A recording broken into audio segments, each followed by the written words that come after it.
خلقتني وأنا عبدك وأنا على عهدك ووعدك ما استطعت أعوذ بك من شر ما صنعت أبوء لك بنعمتك علي وأبوء بذنبي فاغفر لي فإنه لا يغفر الذنوب إلا أنت سبحان الله وبحمده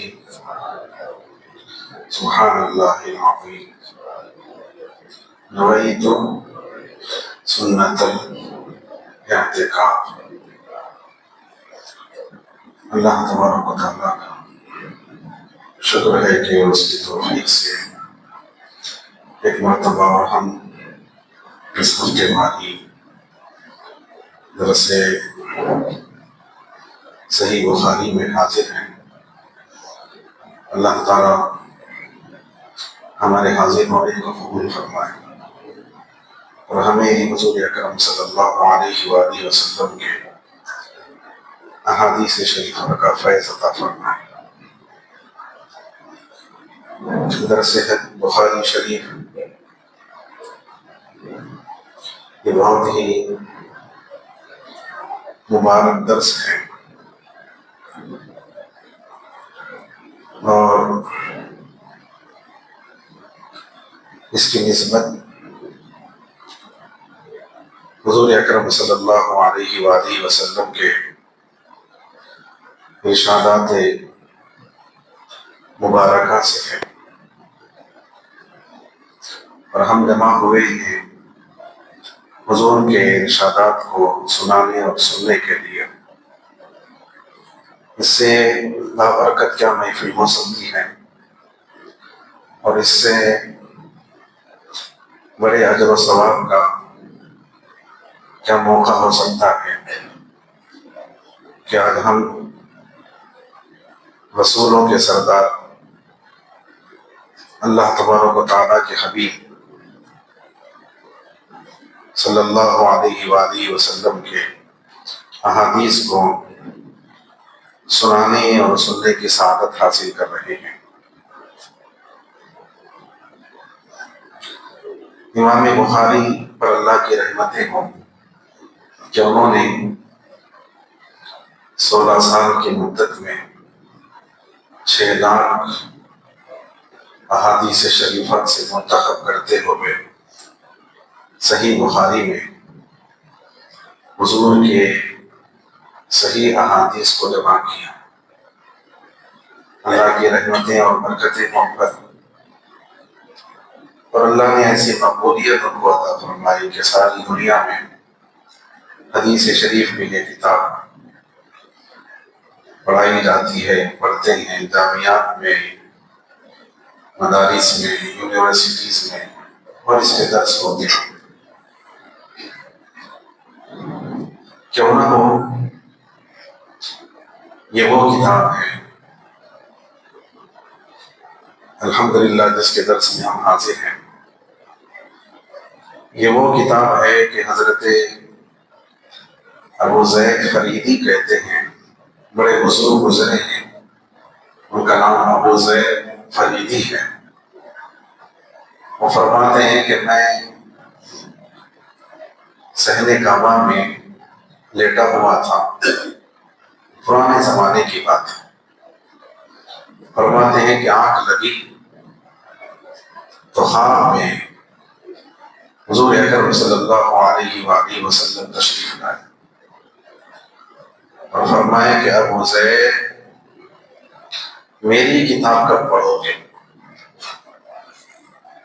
ابو زید کہتے ہیں کہ میں عرض کیا کہ یا رسول اللہ آپ کی کتاب کون سی کتاب ہے؟ قرآن اللہ کی کتاب ہے، کتاب اللہ. حضور نے فرمایا کہ میری کتاب کب پڑھو گے؟ تو انہوں نے عرض کیا کہ یا رسول اللہ آپ کی کتاب کون سی کتاب ہے؟ تو حضور اکرم صلی اللہ علیہ وآلہ وسلم فرمایا کہ محمد بن اسماعیل یعنی امام بخاری کی صحیح بخاری یہ پہلی کتاب ہے، تو یہ وہ کتاب ہے جس کو حضور نے اپنی کتاب قرار دیا ہے۔ اللہ کا شکر ہے کہ اللہ ہم کو یہ شرف بخش رہا ہے کہ ہم اس کے درس میں شریک ہیں۔ اللہ اس کی برکتوں سے ہم سب کو سرفراز فرمائے۔ گزشتہ درس میں کتاب الوضو کا آغاز ہوا تھا، وضو کے بیان کا، اور حدیث شریف بیان کی گئی تھی کہ بغیر وضو کے نماز صحیح نہیں ہوتی۔ آج کا عنوان ہے وضو کی فضیلت کے بارے میں۔ امام بخاری نے عنوان قائم کیا ہے باب فضل الوضو، وضو کی فضیلت کا بیان، اور والبر المحجرون من آثار الوضو، کہ وضو کے نشانات کی وجہ سے چہرے اور ہاتھ پیر کا چمکنا، یہ عنوان ہے آج کی حدیث شریف کا۔ ایمان افروز حدیث ہے یہ، اور اللہ تعالیٰ ان لوگوں میں ہم کو شامل فرمائے۔ بسم اللہ الرحمن الرحیم۔ حدثنا یحییٰ بن بکیر قال حدثنا الليث عن خالد عن سعید بن ابی ہلال عن نعیم المجمل قال رقیت مع ابی ہریرۃ على ظهر المسجد فتوضأ قال انی سمعت رسول اللہ صلی اللہ علیہ وآلہ وسلم یقول ان امتی یدعون یوم القیامة غر المحجلین من آثار الوضوء فمن استطاع منکم ان یطیل غرته فلیفعل، صدق الرسول الکریم صلی اللہ علیہ وآلہ وسلم۔ راوی ہیں اس حدیث شریف کے حضرت نعیم مجمر، حضرت نعیم، وہ فرماتے ہیں کہ میں حضرت ابو ہریرہ کے ساتھ مسجد کی چھت پہ چڑھا۔ حضرت ابو ہریرہ کے ساتھ میں مسجد کی چھت پہ چڑھا تو انہوں نے وضو کیا۔ اب اس سے پتا چلا کہ مسجد کے چھت پہ وضو کر سکتے ہیں۔ اگر مسجد پامال نہیں ہو رہی ہے، کوئی ناپاکی کے معاملات نہیں ہے تو اجازت ہے۔ علماء کرام لکھے ہیں اس کے روشنی میں۔ آگے کہ وہی چھت ہے لیکن وہ ساری نماز کی جگہ ہے، وضو کریں گے تو کیسا ہوگا؟ اجازت دی گئی۔ اب اس میں ایک مسئلہ آتا ہے، مستقل طور پہ وضو خانے اور طہارت خانے بنانے کے بارے میں۔ اب یہ تو مستقل نہیں تھا، اوپر چڑھے تھے، وضو کر لیا، الگ بات ہے۔ اور جو اعتکاف میں بیٹھتے ہیں نا معتکف، ان کو اجازت بھی ہے کہ مسجد کے اندر وضو کر سکتے ہیں، مطلب کوئی ٹب وغیرہ ہے اس میں وضو کر لیا، ایسا نہیں پورا باری جانماز خراب کرنے کی بات نہیں ہے اس میں، یعنی کوئی ٹب میں وضو کر لیا تو معتکف کو اجازت ہے۔ اب یہ الفاظ سے علماء نے فرمایا کہ مسجد کا چھت ہے، وہاں نماز وغیرہ کے لیے کوئی ضرورت نہیں ہے۔ اب آج کے زمانے کے لحاظ سے جہاں نماز وغیرہ نہیں ہے، میں پورا چھت پہ چلے گیا، پورا چھت پہ چلے گئے، وضو کر سکتے ہیں اس جگہ پہ فرمائے۔ لیکن مستقل طور پہ طہارت خانے اور وضو خانے کا جو مسئلہ ہے، بعض جگہ دیکھا گیا کہ پرانی جب مسجد تھی اس جگہ پہ طہارت خانے نہیں تھے، مسجد کو شہید کرے پھر نیا بنانے کے لیے تو دوسری مرتبہ کیا کہ یہ نیچے کا حصہ سیلر جو ہے پورا طہارت خانے اور وضو جانے کے واسطے کر دیے، تو کیا ایسا کر سکتے ہیں یا نہیں؟ تو شرعی مسئلہ اس میں یہ ہے کہ اگر آپ پہلی مرتبہ بناتے وقت ہی، جب پہلی مرتبہ مسجد بن رہی تھی، آپ نیچے کا حصہ چھوڑ دیے، بلکہ ایک حصہ کیا 2 فلور چھوڑ دو آپ، بھئی یہ وضو خانے کے لیے، طہارت خانے کے لیے، امام صاحب کے کمرے کے لیے، جو بھی پہلی مرتبہ جب بن رہی تھی، تو جہاں سے آپ بنائیں گے اب چھوڑ کے وہاں سے مسجد شروع ہوگی. ایک فلور چھوڑ دیا، سلر چھوڑ دیا، ٹھیک ہے کر سکتے ہیں، لیکن پہلی مرتبہ ہی ایسا کرنا. لیکن ایک مرتبہ زمین سے اگر مسجد تعمیر کر دیا تو پھر 7 زمین تک وہ مسجد ہی رہے گی، پھر چینج نہیں کر سکتے اس کو. میں دوسری مرتبہ تعمیر کرتے وقت میں پورا نیچے کا حصہ سینڈر کر دیں گے طہارت، نہیں اب نہیں کر سکتے. پہلی مرتبہ ہی کرنا. ایک بار بن گئی مسجد تو قیامت تک مسجد ہے. وہ جگہ پھر نماز کے لیے ہی ہے، طہارت خانے یا مسجد کے دیگر ضروریات کے لیے اس کو استعمال نہیں کر. پہلی مرتبہ ہی سوچ لینا پھر، سمجھیں. تو حضرت نعیم مجمر کہتے ہیں کہ میں حضرت ابو ہریرہ کے ساتھ مسجد کے چھت پہ چڑھا، تو انہوں نے وضو کیا اور وضو کر کے فرمایا کہ بے شک میں نے حضور رسول اللہ صلی اللہ علیہ وآلہ وسلم کو فرماتے ہوئے سنا. حضرت ابو ہریرہ بولے کہ میں حضور سے یہ حدیث سنا ہوں کہ حضور فرمائے کہ بے شک میری امت قیامت کے دن غرن محجلین کے نام سے پکاری جائے گی. ان کو جو نام سے پکارے کہ امت محمدیہ کو، کیونکہ ساری امتیں رہیں گی وہاں تو، حضرت آدم سے لے کے کتنی امتیں، کم و بیش 1,24,000 پیغمبر بولے تو کس کی امت رہے گی. ان سب امتوں میں خاص نام سے انشاءاللہ ہم کو پکارا جائے گا. اور نام میں سے ہے غرن محجلین. کیا نام ہے؟ غرن محجلین. یہ پکاریں تو امت محمدیہ ماشاءاللہ کھڑی ہو جائیں گی. کیا منظر ہے وہ. کیا مطلب ہے غرن محجلین کا؟ اچھا، یہ حدیث شریف یہاں تھوڑا مختصر ہے، تفصیل کے ساتھ اور بھی خود امام بخاری نے بھی ذکر کیا ہے، اس کو میں لکھ کے لایا تھا. کہ اور ایک روایت میں یہ حضرت ابو درداء سے روایت ہے اور ایک صحابی سے، یہ حضرت ابو ہریرہ کی. حضرت ابو درداء کہتے ہیں کہ ایک مرتبہ آپ صلی اللہ علیہ وآلہ وسلم فرمائے. اب آپ بولیں گے مطلب یہ حدیث میں مختصر ہے، اس میں تفصیل، تو حضور کئی مرتبہ فرمائے، ایسا بھی ہو سکتا.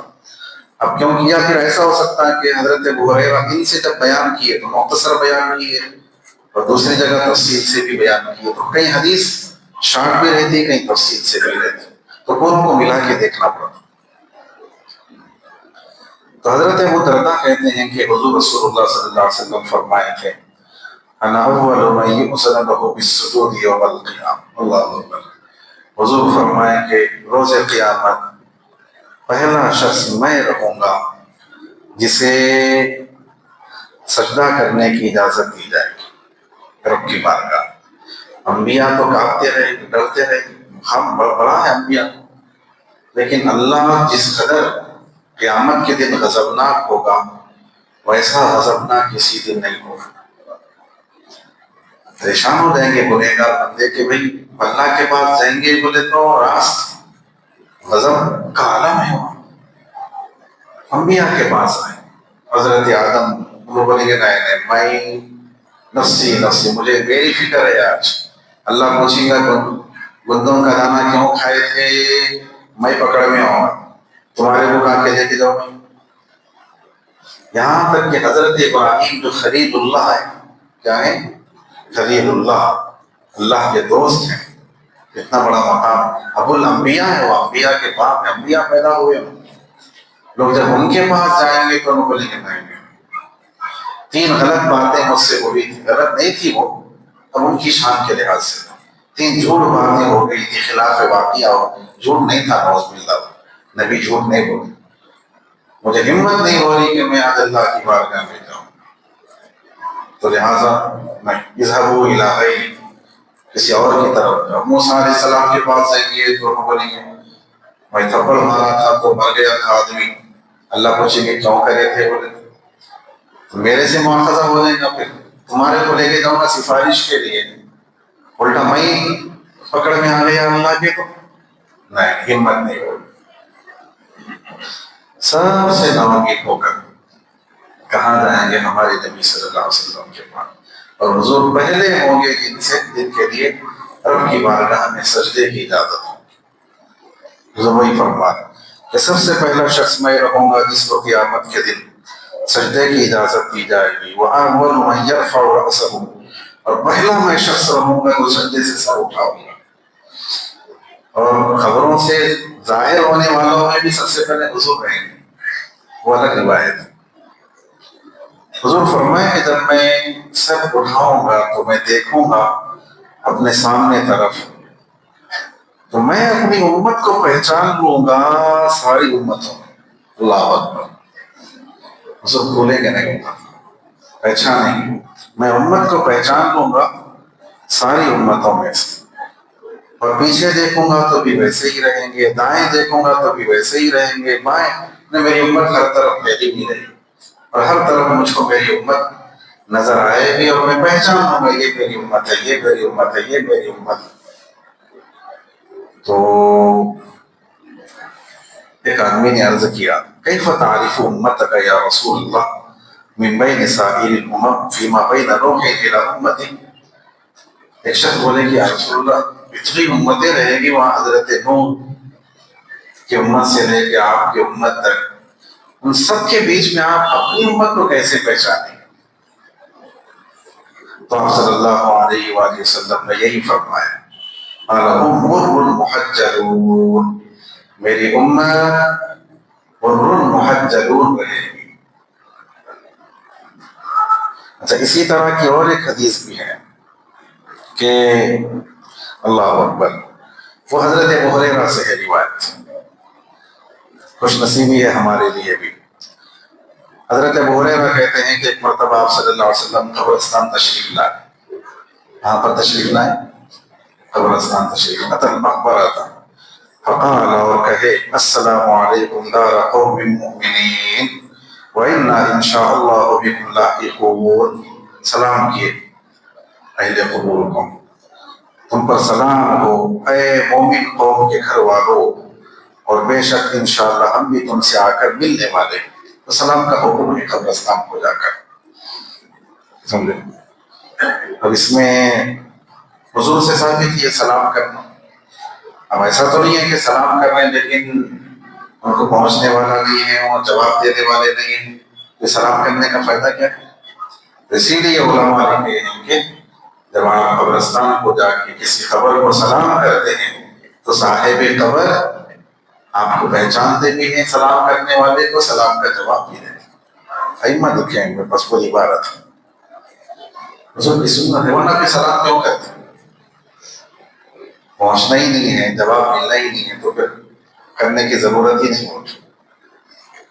تو حضور سلام فرمائے، اور فرمائے حضور قبرستان سے کے بعد، وَدِدْتُ أَنَّا قَدْ رَأَيْنَا إِخْوَانَنَا، اس وقت حضور فرمائے کہ میری خواہش تھی کہ میں اپنے بھائیوں کو دیکھوں، میرے اخوان کو دیکھوں۔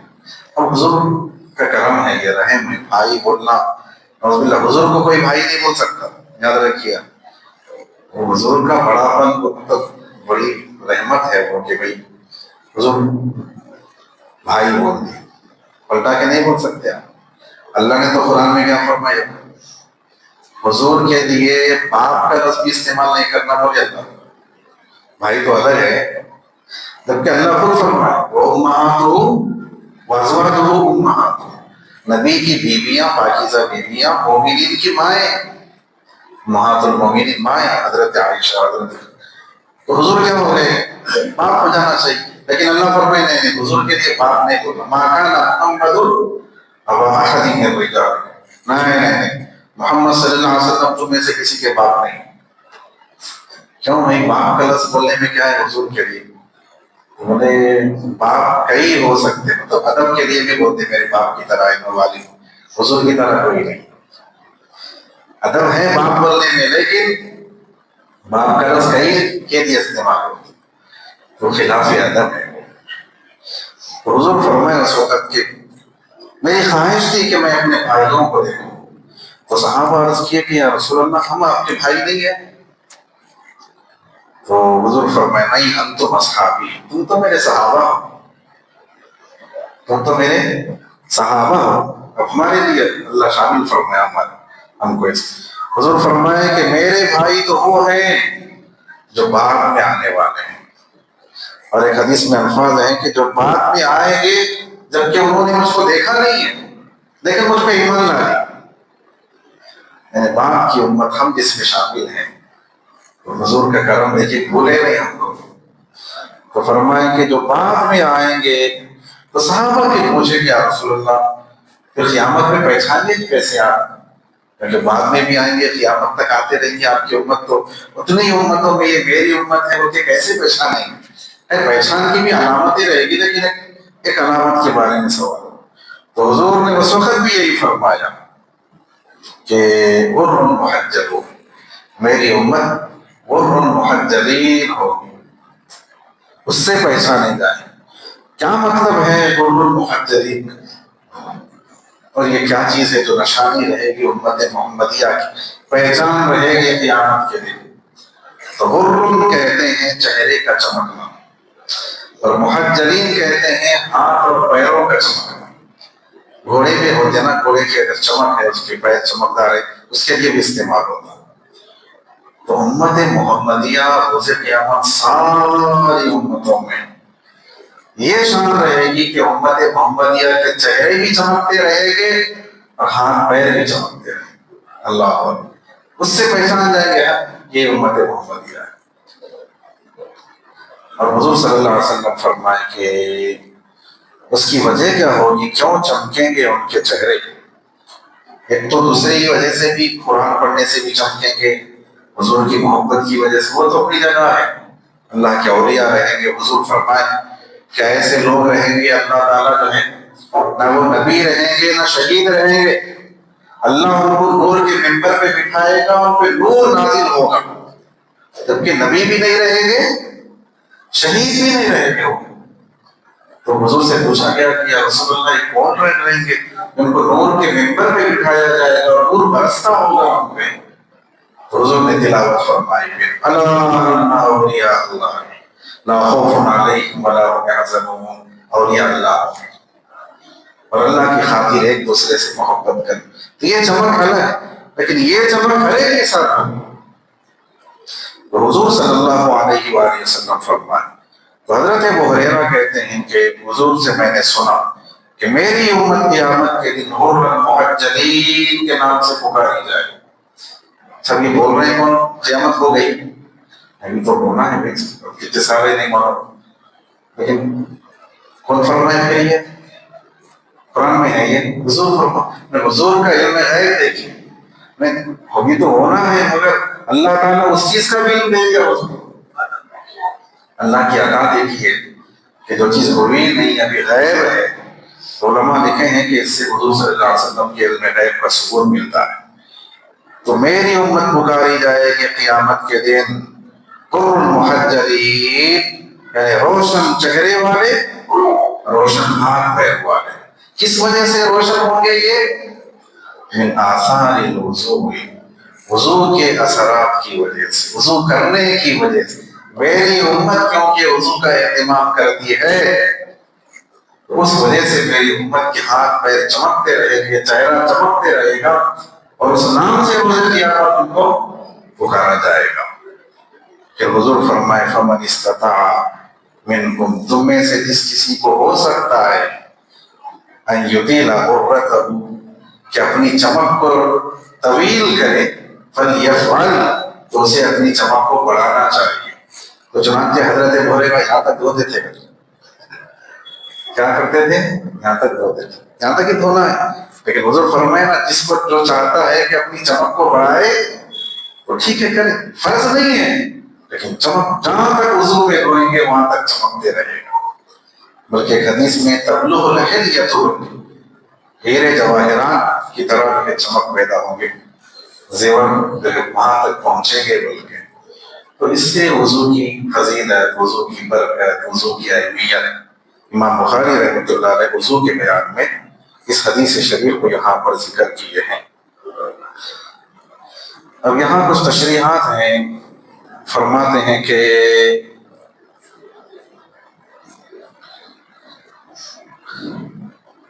عمدۃ القاری میں علامہ بدر الدین عینی رحمۃ اللہ علیہ نے، کہ جن کی شرح ہے صحیح بخاری کی عربی میں، انہوں نے اس حدیث شریف سے کچھ نکات بیان کیے ہیں کہ اس حدیث شریف سے کیا کیا چیزیں ثابت ہیں، اس کو انہوں نے وہاں پر بیان فرمایا ہے۔ جی،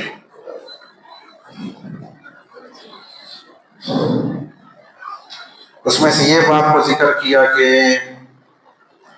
حضور اکرم صلی اللہ علیہ وآلہ وسلم کا علم غیب بھی اس سے ثابت ہے، اور دوسرا فرماتے ہیں کہ وضو کی فضیلت بھی معلوم ہوتی ہے۔ اب ایک بحث ہے اس کے اندر کہ کیا وضو کا جو حکم ہے وہ امت محمدیہ کی خصوصیت ہے، کیا دیگر امتیں وضو کرتی تھی یا نہیں کرتی تھی، کیونکہ امت محمدیہ کے ساتھ خاص ذکر کیا گیا۔ یہ ایک تفصیلی بحث ہے اس کے اندر۔ میرے بعض نے کہا کہ نہیں، دیگر امتوں کے لیے بھی وضو کا حکم تھا، حضور کی امت کے ساتھ خاص نہیں ہے، یہ اس طرح کی بات کہی گئی۔ لیکن جو اہتمام امت محمدیہ میں وضو کا ہے وہ دیگر امتوں میں نہیں، کبھی کبھار کر لیے، ایسی پابندیاں نہیں۔ یہ امت کی خصوصیت ہے وضو، اور بغیر وضو کی نماز نہ ہونا، یہ جو شرط ہے یہ امت کے لیے وہ شرف بخشا گیا، وہ سعادت جو ہے عطا کی گئی، یہ بات کو بیان کیا گیا۔ اور پھر وہی بیان کرتے ہیں کہ حضور اکرم صلی اللہ علیہ وسلم کتنے امت پہ مہربان ہیں، کتنے رحم دل ہیں کہ حضور صلی اللہ علیہ وسلم نے بعد والوں کے لیے بھی فرمایا کہ کاش میں اپنے بھائیوں کو دیکھتا۔ تو حضور کی رحمت اور حضور کا کرم، حضور کی عنایت بعد والوں کے لیے بھی کس قدر ہے، یہ بھی اس حدیث پاک سے ثابت ہوتا ہے۔ تو حضرت ابو ہریرہ رضی اللہ تعالیٰ عنہ نے اس بات کو بیان فرمایا ہے۔ تو لہٰذا وضو اچھا کریں گے تو پھر یہ چمک جتنی ہوگی اضافہ، وضو اچھا ہوگا تو نماز صحیح ہوگی۔ بعض لوگ رکعت کو پانے کی دھن میں جلدی سے وضو کر لیتے، صحیح طریقے سے چہرہ دھوتے نہیں، ہاتھ دھوتے نہیں۔ وضو اچھا ہوگا تو پھر آپ کی نماز اچھی ہوگی۔ وضو اچھا ہونا چاہیے، سمجھیں، باقی صحیح ہوگی تو پھر عبادت صحیح ہوگی۔ ان چیزوں کا خیال رکھیں اور یہ شرف کو حاصل کرنے کی کوشش کرنا چاہیے۔ جو امت محمدیہ کا نام ہوگا قیامت کے دن کے غر المحجلین کے نام سے ان کو پکارا جائے گا۔ اچھا، ایک شان جو ہے، ایک ہستی ایسی بھی ہے امت میں حضور صلی اللہ علیہ وسلم کے علاوہ، کہ ان کا لقب ہے قائد الغر المحجلین۔ قائد الغر المحجلین یعنی غر المحجلین، یعنی امت جن کے چہرے چمکتے رہے، ہاتھ پیر چمکتے رہے، ان کے قائد، سمجھے، ایک شخصیت ہے کہ ان کا نام یہ ہے کہ ان کو اس نام سے پکارا جائے۔ وہ کون ہے بے امت میں؟ کہ جو قائد الغر المحجلین کے نام سے، ان کی محبت ہمیں اپنے دلوں میں رکھنا چاہیے۔ وہ ہے حضرت سیدنا مولا علی کرم اللہ وجہ۔ ان کے القابات میں سے ہے، ان کے ناموں میں سے قائد الغر المحجلین، روشن چہرے، روشن ہاتھ پیر والوں کے قائد، سردار، کیوں نہ ہو اہل بیت میں سے۔ مولا علی کی بڑی شان ہے، ان کی محبت حضور کی محبت۔ حضور نے فرمایا کہ علی تم سے مومن محبت کرے گا اور منافق تم سے بغض رکھے گا۔ تو حضور نے ان کی محبت کو ایمان کا حصہ قرار دیا، ان کے بغض کو نفاق کی علامت قرار دیا۔ تو اہل بیت سے وابستگی اور حضرت مولا علی سے وابستگی، یہ بھی روز قیامت ہاتھ پیر کے روشن ہونے کا ذریعہ بنے گا۔ تو یہ فضیلت ہے جو حضور اکرم صلی اللہ علیہ وآلہ وسلم نے حدیث شریف میں وضو کے بارے میں بیان فرمایا ہے۔ حضرت ابو ہریرہ نے اس بات کو ذکر کیا۔ اب اس میں ایک بات گزشتہ حدیث کی روشنی میں یہ جو فرمائیں کہ جو چاہتا ہے کہ طویل کرے، اس کا مطلب یہ نہیں کہ بہت زیادہ بھی طویل نہیں، مطلب جو حد مقرر ہے اس سے زیادہ، اور ضروری نہیں ہے حد جو مقرر ہے اس سے زیادہ۔ تو اگر کرتے ہیں تو حضور فرمائے جو چاہتا ہے کہ ایسا اس کی چمک بڑھ جائے تو اس کو ایسا کرنا چاہیے. جی اچھا جی جی یہ سمجھ میں آ گئی نا بات. تو اللہ تعالیٰ ہمیں ان لوگوں میں شامل فرمائے. تو وضو کی حفاظت کرنا، حضور فرمائے وَلَا يُحَافِظُ عَلَى الْوُضُوءِ إِلَّا مُؤْمِنٌ، مومن ہی وضو کی پابندی کرتا ہے. نماز کے لیے ہی وضو کرنا ممکن نہیں، ہمیشہ باوضو رہنے کی عادت ہونا چاہیے. جسم پاک رہے گا تو ذہن بھی پاک رہے گا. جسم گندا رہے گا تو پھر ذہن میں بھی گندے خیالات اور شرارتیں اور نفس کے وسوسے آتے رہتے ہیں. اللہ تعالیٰ ہم سب کو غر محجلین میں شامل فرمائے. اللہ تعالیٰ قیامت کے دن اپنی رحمت کے سائے میں ہم کو رکھے. ہماری مغفرت فرمائے، ہمارے ماں باپ کی مغفرت فرمائے، تمام مومنین کی مغفرت فرمائے. حضرت نے فرمایا کہ ربیع الاول کا مہینہ شروع ہو رہا ہے. غالباً چاند جلدی سے تکل پہلی تاریخ ہو سکتی ہے، تو اگلے 10 تک تو 5-6 دن نکل جائیں گے. کیا کرنا چاہیے ایک سوال ہے بھائی، خاص طور پہ کیا چیز پہ توجہ دینا چاہیے. باتیں تو بہت ہوتی، عملی اعتبار سے کیا کریں، کیا چیز کا اہتمام کرنا چاہیے. یقیناً سب سے پہلی بات تو یہ کہ اللہ کا شکر ادا کرتے رہنا، یہ دنوں میں خصوصیت کے ساتھ. کیا بول کر کہ اللہ تیرا شکر ہے کہ تو نے ہمیں اپنے حبیب صلی اللہ علیہ وسلم کی امت میں پیدا کیا، امت محمدیہ میں. کیونکہ یہ سب سے بڑی نعمت ہے اللہ کی ہمارے لیے. اللہ ہم کو مال دیا ہوگا، گھر دیا ہوگا، اولاد، یہ سب نعمتیں اپنی جگہ ہیں، لیکن سب سے بڑی نعمت جو ہے وہ یہ کہ اللہ نے حضور کی امت میں ہمیں پیدا فرمایا. تو جتنا شکر کرے گا ہمیں تو ربیع الاول میں کثرت سے جو ہے اللہ کا شکر ادا کرتے رہنا. اللہم لک الحمد و لک الشکر، اللہم لک الحمد و لک الشکر. یہ نیت سے بولنا کہ حضور کی امت میں پیدا فرمایا، نبیوں کے سردار کی امت میں. یہ ایک بات ہے. دوسری بات، جتنا ہو سکے ایسی کتابیں پڑھنا، ایسے بیانات پڑھنا جو حضور اکرم صلی اللہ علیہ وسلم کی شان کے بارے میں، عظمت کے بارے میں. ہم کیا ہو گیا معلوم، خیر فتنوں کا دور ہے، کیا ہو سکتا. کوئی بھی موقع آتے جو ہے اچھے کام کرنے کے بجائے امت کیا ہو رہی، لڑائی جھگڑے میں پڑ جائے. ارے بھائی جان دو بھائی، ٹھیک ہے آپ نہیں کرنا چاہ رہے نقل کرو، آپ کرنا. خالی بحثوں میں جو ہے وقت گزر جائے، یہ کرنا نہیں کرنا، وہ بولتے ویسا. بھائی جو چیز طے ہے وہ تو کر سکتے ہیں نا. نہیں، درود شریف پڑھنے میں کسی کا اختلاف ہے، حضور کی محبت کے بارے میں، اہمیت کے بارے میں، حضور کی شان، ٹھیک ہے بحث کیوں کرتی ہے؟ جو چیز ہے وہ تو کرو نا. نہیں ربیع الاول منانا ہے، نہیں منانا ہے، ہم بولتے منائیں. ایک ویڈیو بھیج رہے ہو، 2 ویڈیو بھیج رہے ہو، یہ مصروفیت ہو جائے. کوئی کام ہو رہا کر رہا ہے، سمجھے بھائی وہی کام بحثوں سے کچھ ہونے والا نہیں. سب کو معلوم ہو گیا کیا ہے کیا نہیں ہے. ایسا نہیں ہے کوئی چیز چھپی بھی نہیں ہے. ماننے والا مانتا، نہیں ماننے والے کو آپ کوئی بھی کر لو نہیں ماننے والا ہے. ایسا نہیں ہے کہ اس کو نہیں مانو، سب کو معلوم ہے، ہر چیز موجود ہے. اب اللہ کی ہدایت ہے، اس کو چیز سمجھ میں آئی نہیں آئی، جو غلط ہے، جو صحیح ہے، سب چیزیں بحثوں میں پڑھنے سے عوام کو تو کوئی تعلق نہیں ہے. عوام بحثوں میں پڑے گی تو خالی وقت کی بربادی ہے. اللہ کا شکر کرنا، ایسے بیانات سننا، ایسی کتابیں پڑھنا جس میں حضور کی شان و عظمت ہے. اللہ کا شکر ہے کہ میں صاحب جو اصل میں ہمارے پروفیسر صاحب ہیں، وہ جا رہے تھے تو ہم بولے تھے سب قرآن میں جو آیتیں حضور کی شان میں ہیں، ویسے سارا قرآن ہی حضور کی شان، حضور پہ نازل ہو، لیکن واضح طریقے سے جو آیتیں ہیں وہ جمع کیجیے. میں حضور کے روزے پہ جا کے پڑھتا ہوں، بولے تھے بول کے بھی 4-5 سال پہلے کی بات ہے انشاءاللہ. تو میں جمع کیا تھا الحمدللہ آیتوں کو. مطلب آیتیں تو بہت ہیں، اس میں سے منتخب کر کے 43 آیتیں اردو ترجمہ انگلش ٹرانسلیشن کے ساتھ. تو فوراً سپنے والا ہے انشاءاللہ. تو مسجد میں بھی کہیں لگا آیتیں ہیں پوری حضور کی عظمت و شان، آپ پڑھتے جائیں. اس میں کسی کا اختلاف ہو سکتا، روزانہ پڑھو آیتیں، آپ کا ایمان مضبوط ہو. ماشاءاللہ کیا حضور کی شان ہے، اللہ کیسا بولے حضور کے مقامات کے بارے میں. تو 40 آیتیں بول کے جمع کیے تھے، 40 سے اور 44-45 آیتیں میرے سسٹم میں بھی موجود ہے. اس کو ڈیزائننگ کے لیے گئی بھی ہے انشاءاللہ آگے. تو ایسی چیزیں یا ایسی حدیثیں ہیں، سمجھیں ایسی اللہ کا فضل ہے 40 حدیثیں بھی ہے میرے حضور کی شان صحت سے، حضور کی عظمت و شان میں جو ہے، تو یہ کام کرنے کا ہے، بحثوں سے کچھ ہونے والا نہیں۔ تیسرا کام جو کوشش کرنا خصوصیت کے ساتھ، یہ 12 دن باجماعت نماز پڑھنے کی کوشش کرنا، کیونکہ حضور جو ہے طبیعت ناساز ہونے کے باوجود بھی، ادھر حضرت علی ہیں، حضرت ابن ان کو کھاندے پہ حضور جو ہے ہاتھ ڈال کے مسجد کو تشریف لاتے، مسجد میں نماز پڑھنا، باجماعت پڑھنے کی کوشش کرنا، اور بہتر ہے کہ پہلی تکبیر کے ساتھ۔ 3 کام ہو گئے۔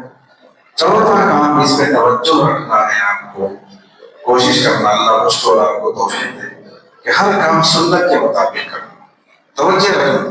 اٹھے کیا کرنا ہے، سنت طریقہ کیا ہے، اٹھنے کے بعد سوچ اس کے لحاظ سے کرنا، سوتے وقت کی سنتیں، کھاتے وقت کی سنت، ہر چیز میں سنت کو پیش نظر رکھنا، کیونکہ حضور کی اتباع اس سے اللہ کی محبت نصیب ہوتی۔